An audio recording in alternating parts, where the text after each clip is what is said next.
Okay, so before we jump to any conclusions and hand over our entire PACS setup of our radiology department to AI, let me introduce myself. Hey everyone, I'm Dr. Somlina. I'm a radiologist, and today let us address this whole AI is going to replace radiologist thing that is going on all over the internet. Let's start from 1956, where a bunch of brilliant computer scientists, including mathematician John McCarthy, Marvin Minsky, Nathaniel Rochester, and Claude Shannon, all of them decided to organize a summer workshop at Dartmouth University called the Dartmouth Summer Research Project on Artificial Intelligence. Now, prior to this, in 1955, the main person, John McCarthy, who was also a mathematics professor at this Dartmouth College, had written a letter asking for funds to the director of the Rockefeller Foundation, where he used the word artificial intelligence for the very first time.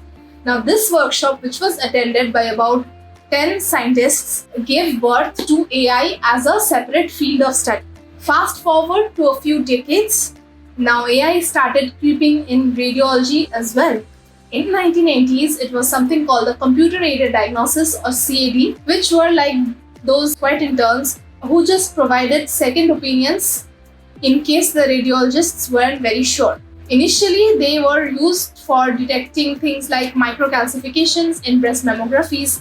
From there to now, things escalated from there. So how is an AI algorithm created? It's not like we throw some CT scan reports on the machine and tell them, go figure it out. No. It is a very well-structured, long process by which we train the AI algorithms to diagnose certain patterns on an image and recreate them, as well as diagnose them on new scans. So we have 4 basic steps to it. Number 1 is data accumulation. So before we create an AI algorithm, we need to feed it with a lot of data. And not just any data, it has to be well annotated, diverse and high quality data. So these data accumulation consists of 3 V's. The first V stands for volume. We need thousands or even millions of scans because the AI needs multiple examples to learn. The second V stands for variety, which means we need to feed the AI algorithm with data from different settings, from different hospitals, of different patients, of different demography. And the third V stands for veracity, which means the data needs to be accurate. They need to be annotated by actual radiologists and good radiologists, because if we feed garbage data to the AI, it will give us garbage results. Simple as that. So third step is training the algorithm on these data sets. So once we have accumulated the data, we divide the data into 3 sets. So number 1 set is the training set, second set is the testing set, and third is validation. Now validation, we can consider it as a different step altogether. Now in this validation, what we do after the training is done, we expose the AI algorithm to new set of data. However, this new set of data is within the initial set of data that we had accumulated, and we see whether the algorithm is able to detect the diagnosis in these new data sets or not. So once validation is done, next step is the most important step, or we can say the rate limiting step, because majority of the AI algorithms fail at this step. So what is that step? It is true independent testing. So now we test the AI algorithm that we have made on completely new data. So here what we see is whether they can function in real life scenarios, and this especially tests the generalizability of the AI algorithm. Now, AI isn't something which is going to come in future. No, it is already there. It is there in ultrasound machines. It is there in the MRI machines, in the CT machines. It helps us before the scan is done by scheduling the patient visits, which is not so common in India at least. It helps us during the scan. It helps us in post-processing the images that we have acquired after the scans. So what it can do now, right now there are certain things that we can do, like we can do auto reporting of chest x-rays, where AI can read chest x-rays in minutes, mainly for differentiating the normal from the abnormal. Similarly, it can also now differentiate normal brain MRI from abnormal brain MRI and flag any findings that it gets. But more often than not, it is not able to tell why it has flagged that finding. Next, it can do basic things like taking measurements like spinal canal measurements in MRI, or it can take the fetal biometry measurements after we have taken sections required for the fetal biometry on ultrasound. It can measure the volume of the ovary and the number of follicles in folliculometry after we have taken the images in ultrasound machines. So these are the basic things. These the humans could have also done, but AI is helping us doing it faster.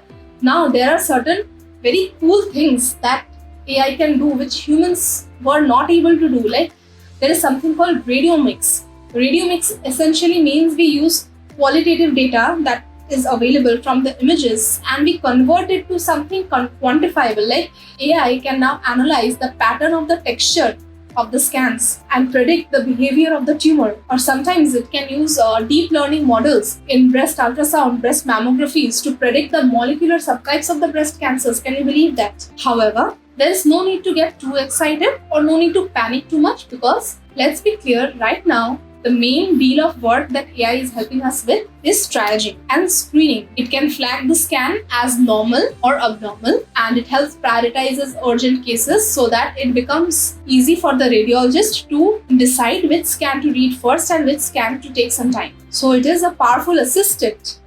And yes, that's all it is for now. So AI can do a lot of things, right? So why not hand over the entire radiology department to a self-sufficient AI wala setup? Because who needs human radiologists when you have artificial intelligence robots who can never become sick and take leaves, who do not want coffee breaks, right? No, wrong. Tell me one thing, how is AI going to do ultrasound? It's not that it is going to grow hands in the near future and hold the probe and slide it on the patient's abdomen or the different body parts and take sections, is it? No. So do you need a radiologist to do an ultrasound? Absolutely yes. Now what did I tell you in the beginning? How was an algorithm constructed? We need to feed it with a lot of data, and at the end of it, we test it on a newer set of data in the steps of validation, and then in true independent testing, we test it on a completely new pool of data, different from the initially accumulated data. Now tell me, suppose an algorithm was trained in the US, in the different countries of US. So it has learned to diagnose a specific type of lung nodules on chest x-rays and CT chest as histoplasmosis. But now the same AI algorithm, when it is exposed to scans of patients from India, they will also flag these nodules of tuberculosis as histoplasmosis. So definitely that's not a thing that we want, because already the incidence of tuberculosis in India is very high and we do not want any delay in the start of treatment of the patient. So yes, generalizability is still a problem with artificial intelligence algorithms right now. So AI is very smart. It has made a decision that a particular nodule that it has found in your chest CT is suspicious. Now, you do not find anything suspicious in this and you ask the AI algorithm, why did you find this suspicious? You won't be getting any answer. Like AI behaves like this overconfident friend who keeps insisting that they are right, but when it comes for the time to explain, they are mute. So yeah, explainability, big problem. So it cannot tell you why your lung nodule seems suspicious, which is kinda important, don't you think? Now let's move on to the two biggest problems that we are having. Let's talk about who owns all the medical data that the AI is learning from. The patients, the hospital, the AI developers. No one really knows for sure. AI needs huge amount of patient data for training, for their improvement. But majority of the people, they have no idea that their medical data is being used, how is it stored, who all are getting access to it. So privacy is a very big issue here. And then comes liability. This is where things get complicated. Suppose AI misreads a scan and because of which a patient suffers. Who is responsible? The radiologist for relying on the AI software, the hospital for implementing it, or the AI developer for developing it. The AI itself does not have a medical license, but the radiologist has. So obviously, who will suffer and who will end up answering it? The radiologist. So if at the end the radiologist has to answer for every scan, then how are we going to blindly allow the AI algorithm to differentiate normal versus abnormal scans? How much time does it even take for a human radiologist to differentiate between normal versus abnormal scan? It doesn't even take more than a minute. But if at the end of the day, the radiologist is answerable to any mistake that has occurred and he has to cross-check every scan again, then what is the use of AI differentiating it into normal and abnormal? I don't know. Okay, so my 2 cents on this entire AI issue on radiology. Right now, it seems like AI won't be able to take over radiologist's job. It is more like a super efficient assistant, but a clueless assistant. It is great at spotting patterns, no doubt, and the speed at which it does that is also commendable. But explaining things, reasoning, adapting to more rarer, complex cases, working with diverse patient data all across the continents, these are all things that it still struggles with. Therefore, at the end of the day, a radiologist has to step in, has to verify all the findings, and has to give the final diagnosis,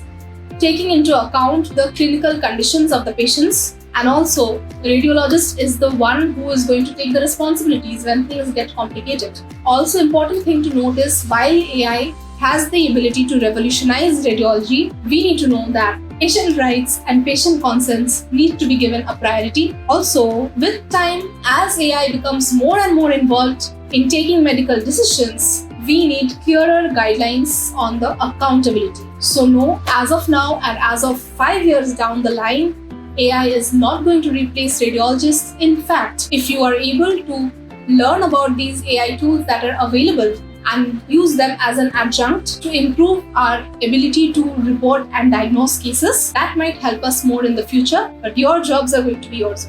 So that's all for this video. Subscribe to my channel for more such radiology insights. Thank you.